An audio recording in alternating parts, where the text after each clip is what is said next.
ഡോക്ടറെ, നമ്മുടെ കസ്റ്റമേഴ്സിൽ പലരുടെയും പ്രശ്നമാണ് അമിതമായിട്ടുള്ള ഹെയർ ഫോൾ. അപ്പോൾ ഈ അമിതമായിട്ടുള്ള ഹെയർ ഫോൾ എങ്ങനെയാണ് വരുന്നതെന്നുള്ളത് നമ്മുടെ കസ്റ്റമേഴ്സിന് വേണ്ടിയിട്ടൊന്ന് വിശദീകരിച്ച് കൊടുക്കാമോ? ആദ്യമായി എന്താണ് മുടികൊഴിച്ചിലെന്ന് നമുക്ക് നോക്കാം. ആരോഗ്യമുള്ള ഒരു മനുഷ്യന്റെ ശരീരത്തിൽ നിന്നും ഒരു ദിവസം 50 മുതൽ 100 മുടി വരെ നമുക്ക് കൊഴിയാം. അതിൽ നിന്നും അധികമായി കൊഴിയുമ്പോഴാണ് നമ്മൾ അതിനെ ഹെവി ഹെയർ ഫോൾ അല്ലെങ്കിൽ മുടി കൊഴിച്ചിലെന്ന് പറയുന്നത്.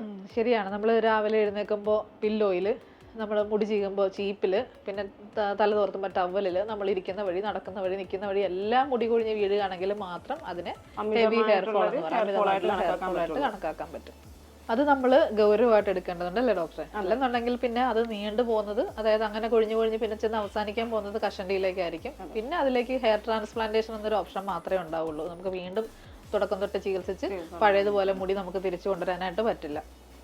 ആദ്യം തന്നെ നമ്മൾ തിരിച്ചറിയുന്നതാണ് എപ്പോഴും നല്ലത്. തുടക്കത്തിലെ ചികിത്സ തുടങ്ങുക. ഓയിലാണെങ്കിലും ഉള്ളിലേക്ക് കഴിക്കേണ്ടതാണെങ്കിലും നമ്മൾ ഹെയർ ഫോൾ എപ്പോഴാണ് സ്റ്റാർട്ട് ചെയ്യുന്നത് അപ്പോൾ തന്നെ നമ്മൾ കൺസൾട്ടേഷൻ തുടങ്ങുകയാണെങ്കിൽ നമുക്ക് അപ്പോൾ തന്നെ അതിനെ ചികിത്സിച്ച് മാറ്റാവുന്നതാണ്.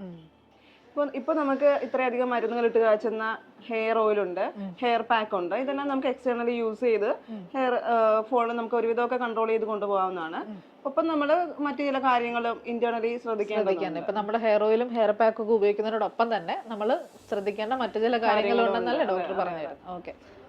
ഹെയർ ഫോൾ വരുന്നതിന് ഒരുപാട് റീസൺസ് ഉണ്ട്. ഇപ്പം നമ്മുടെ ശ്രദ്ധക്കുറവ് കൊണ്ട് വരുന്ന ഹെയർ ഫോൾ ഉണ്ട്, നമ്മൾ ഒട്ടും ശ്രദ്ധിക്കാതെ വരുമ്പോഴത്തേക്ക് വരുന്ന മുടി കൊഴിച്ചിൽ. അതിന് നമുക്കിപ്പോൾ ഹെയർ ഓയിലും ഹെയർ പാക്കും അതുപോലെ നമ്മുടെ നാച്ചുറൽ ആയിട്ടുള്ള റെമഡീസ് യൂസ് ചെയ്തുകൊണ്ട് ആ ഹെയർ ഫോൾ നമുക്ക് മാറ്റിയെടുക്കാവുന്നതേ ഉള്ളൂ. കൂടുതലും സ്ത്രീകളിലാണ് ഹെയർ ഫോൾ അധികമായി കാണുന്നത്. പക്ഷെ ഈ ഒരു നാളായിട്ട് നമുക്ക് കൂടുതലും ആണുങ്ങളും കംപ്ലൈന്റ് ചെയ്യുന്നുണ്ട്. ചെറുപ്പം മുതലേ കഷണ്ടിയൊക്കെ തുടങ്ങി വരുന്നുണ്ട്. സ്ത്രീകളെ സംബന്ധിച്ച് അധികവും ഹോർമോണലാണ് വിഷയങ്ങൾ വരുന്നത്, ന്യൂട്രീഷൻ ഡെഫിഷ്യൻസി വരുന്നുണ്ട്. പിന്നെ ആണുങ്ങളിലും പെണ്ണുങ്ങളിലും സ്ട്രെസ് ഒരു വലിയൊരു പോയിന്റ് ആണ് അതിന് മുടി കൊഴിച്ചിന് കാരണമാവുന്നത്. ഇത് നമ്മൾ കറക്റ്റായി മാനേജ് ചെയ്യേണ്ട ഒരു വിഷയം തന്നെയാണ്. സ്ത്രീകളില് കൂടുതലായും ഡെലിവറി കഴിഞ്ഞിട്ട് ഒരു ഹെയർ ഫോൾ കാണാറുണ്ട്, സിസേറിയൻ കഴിഞ്ഞവർക്ക് വരുന്നുണ്ട്. മെനോപോസിന്റെ സമയമാകുമ്പോൾ അങ്ങനെ പീരീഡ്സുമായി ബന്ധപ്പെട്ട ഹോർമോണൽ ഇഷ്യൂസ് വന്നിട്ട് നല്ലൊരു ഹെയർ ഫോൾ നമുക്ക് കംപ്ലീറ്റ് കിട്ടുന്നുണ്ട്. അധികവും സ്ത്രീകളിൽ അങ്ങനെയാണ് കാണുന്നത്. പിന്നെ സ്ട്രെസ് ഒരു വിഷയമാണല്ലോ. ഇപ്പോൾ ഓവറായിട്ട് ടെൻഷൻ അടിക്കുക. അപ്പോൾ നമ്മളെ വിളിക്കുന്ന കസ്റ്റമേഴ്സ് തന്നെ ചിലർ ഭയങ്കര വിഷമത്തോടെ കരഞ്ഞോണ്ടൊക്കെ പറയും എൻ്റെ തലമുടി മുഴുവൻ കൊഴിഞ്ഞു പോയി എന്ന് പറഞ്ഞിട്ട് ആ ഒരു വിഷമമുണ്ട്.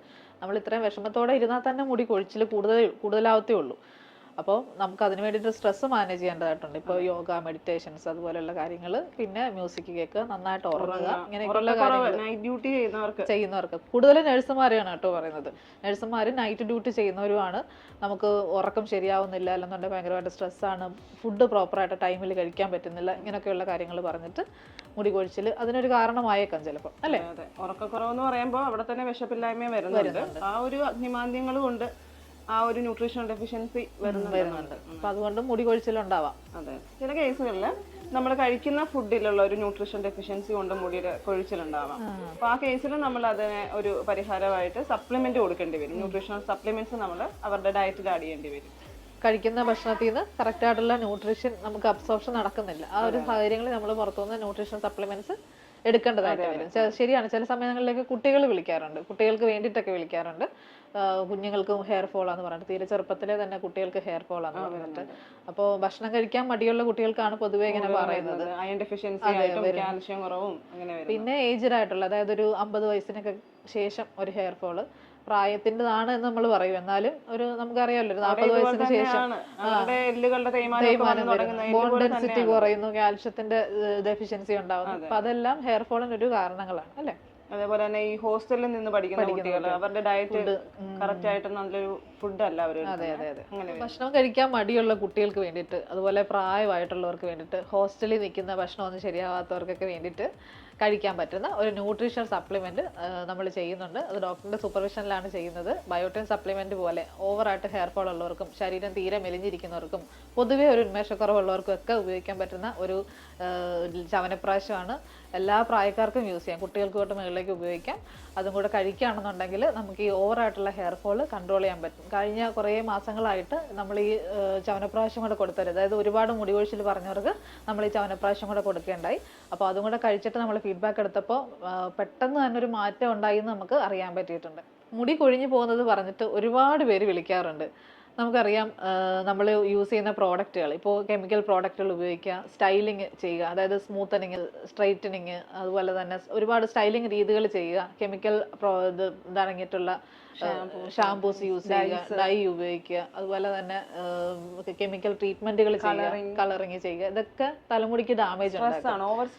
അതെ അതെ, അതൊക്കെ തലമുടിക്ക് ഡാമേജ് ഉണ്ടാക്കുള്ളൂ. അതുവഴി അത് ഹെയർ ഫോളിലേക്കേ മാറുള്ളൂ.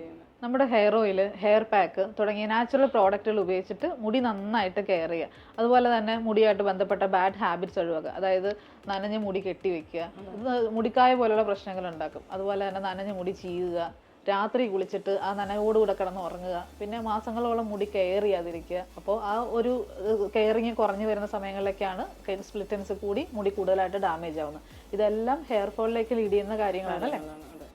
ആഴ്ചയിൽ 3-4 പ്രാവശ്യമെങ്കിലും മരിയാസ് ഹെയർ ഓയിൽ ഉപയോഗിച്ചിട്ട് നന്നായിട്ട് മസാജ് ചെയ്യുക. ഡാൻഡ്രഫിന്റെ പ്രശ്നം ഉണ്ടെങ്കിൽ ഡാൻഡ്രഫ് നന്നായിട്ട് ട്രീറ്റ് ചെയ്ത് മാറ്റുക. അപ്പോൾ നമുക്കറിയാം താരന്റെ പ്രശ്നം ഉണ്ടെങ്കിൽ ഉറപ്പായിട്ടും മുടി കൊഴിച്ചിലുണ്ടാകും. അപ്പോൾ താരൻ നന്നായിട്ട് ട്രീറ്റ് ചെയ്ത് മാറ്റുക. അതിന് നാച്ചുറൽ ആയിട്ടുള്ള പ്രോഡക്റ്റുകൾ തന്നെ യൂസ് ചെയ്യാനായിട്ട് ശ്രദ്ധിക്കുക. കഴിവതും മുടിയുടെ പ്രശ്നമായിട്ട് ബന്ധപ്പെട്ട് മുടിക്കൊരു ആരോഗ്യം കിട്ടാൻ വേണ്ടിയിട്ട് നമ്മൾ നാച്ചുറൽ പ്രോഡക്റ്റുകൾ തന്നെ യൂസ് ചെയ്യാനായിട്ട് ശ്രദ്ധിക്കുക. പിന്നെ നേരത്തെ ഡോക്ടർ പറഞ്ഞതുപോലെ ആരോഗ്യ പ്രശ്നങ്ങളുണ്ടെങ്കിൽ ബ്ലഡ് ചെക്കപ്പ് കാര്യങ്ങളൊക്കെ ഡോക്ടറെ വിളിച്ചതിന് ശേഷം ബ്ലഡ് ചെക്കപ്പ് കാര്യങ്ങളൊക്കെ ചെയ്ത് അത് എന്താണെന്നുള്ളത് കണ്ടുപിടിച്ച്, ഇപ്പോൾ ഡയബറ്റിക് ആണെങ്കിലും തൈറോയ്ഡ് ആണെങ്കിലും PCOD ആണെങ്കിലും വൈറ്റമിൻ ഡിയുടെ ഡെഫിഷ്യൻസി ആണെങ്കിലും അതെന്താണെങ്കിൽ തന്നെയും ഡോക്ടറുമായിട്ട് ഡിസ്കസ് ചെയ്തിട്ട് അതിനാവശ്യമായിട്ടുള്ള മെഡിസിൻസ് എടുക്കുക.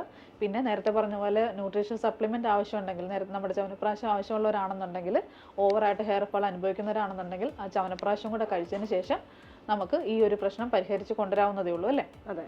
ഒരു കാര്യം നമ്മൾ ശ്രദ്ധിക്കണം, ഈ തലമുടി എന്ന് പറയുന്നത് ദൈവം നമുക്ക് തരുന്നൊരു ഗിഫ്റ്റാണ്. നമ്മൾ നന്നായിട്ട് പരിചരിച്ചാൽ മാത്രമേ നമ്മുടെ കൂടെ ഉണ്ടാവുകയുള്ളൂ. ഉറപ്പായിട്ട് നന്നായിട്ട് പരിചരിച്ച് നമ്മൾ നന്നായിട്ട് അതിനെ കെയർ ചെയ്ത് കൊണ്ടുപോയാൽ മാത്രമേ നമ്മുടെ കൂടെ ഉണ്ടാവുകയുള്ളൂ. അപ്പോൾ അതിനായിട്ട് നമ്മൾ ഈ പറഞ്ഞ പോലെയുള്ള കാര്യങ്ങളെല്ലാം ശ്രദ്ധിക്കുക. നിങ്ങളുടെ ആരോഗ്യ പ്രശ്നങ്ങൾ എന്ത് തന്നെ ആയാലും, നിങ്ങൾക്ക് ആരോഗ്യപരമായിട്ട് എന്ത് സംശയം ഉണ്ടായാലും മരിയാസിലെ ഡോക്ടറുടെ സർവീസ് ഉണ്ട്. സൗജന്യമായിട്ടുള്ള കൺസൾട്ടിംഗ് ആണ്. നിങ്ങളുടെ ആരോഗ്യ പ്രശ്നങ്ങൾ എന്ത് തന്നെ ആയാലും, നിങ്ങൾക്ക് എന്തെങ്കിലും ബുദ്ധിമുട്ടുണ്ടെങ്കിൽ ഇതുമായിട്ട് ബന്ധപ്പെട്ട് എന്തെങ്കിലും പ്രശ്നങ്ങൾ നിങ്ങൾ അനുഭവിക്കുന്നുണ്ടെങ്കിൽ ഉറപ്പായിട്ട് നിങ്ങൾ ഡോക്ടറിൻ്റെ സർവീസ് നിങ്ങൾ യൂസ് ചെയ്യണം. ഡോക്ടറുടെ നമ്പറിൽ വിളിക്കാവുന്നതാണ്, കൺസൾട്ടിങ് എടുക്കാവുന്നതാണ്. Thank you.